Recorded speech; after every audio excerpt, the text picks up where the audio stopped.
Now, coming to chapter 1, the title of which is Rising Dragon, Shifting Balance.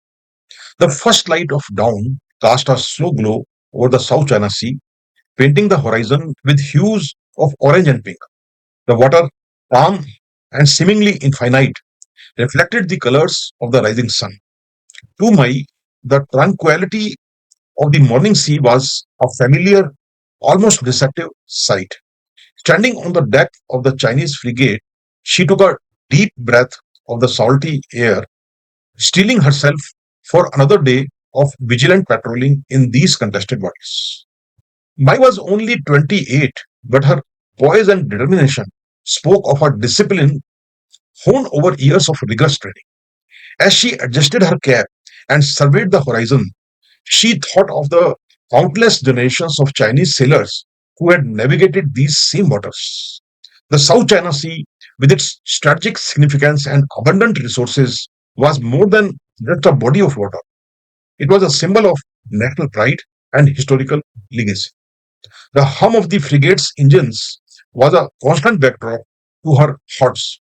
Today's mission was routine, yet every patrol carried the potential for unexpected encounters. The sea lanes were busy with the commercial vessels, fishing boats, and increasingly the warships of neighboring countries asserting their own claims.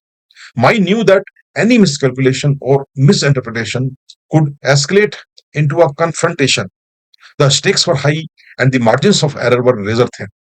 Mai's daily duties began with a briefing in the ship's operations room.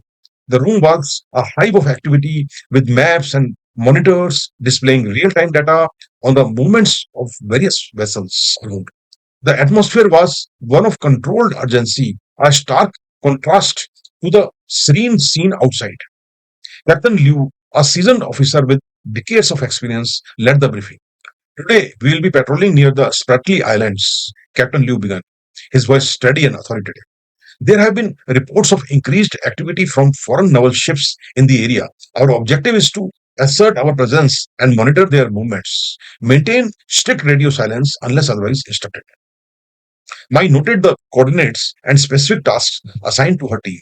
The Spratly Islands were one of the most hotly contested areas in South China Sea, claimed by China, Vietnam, the Philippines, and many others.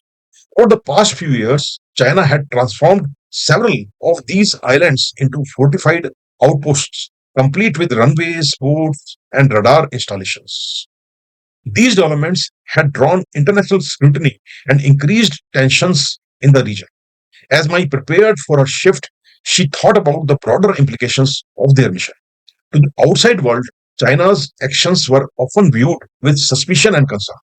Critics argued that the militarization of the South China Sea threatened regional stability and freedom of navigation. But with China, these efforts were seen as necessary measures to protect national sovereignty and secure vital maritime routes. The frigate moved steadily through the calm waters, its grey hull cutting through the waves with purpose. Mai stood at her post on the bridge, her eyes scanning the horizon for any sign of activity.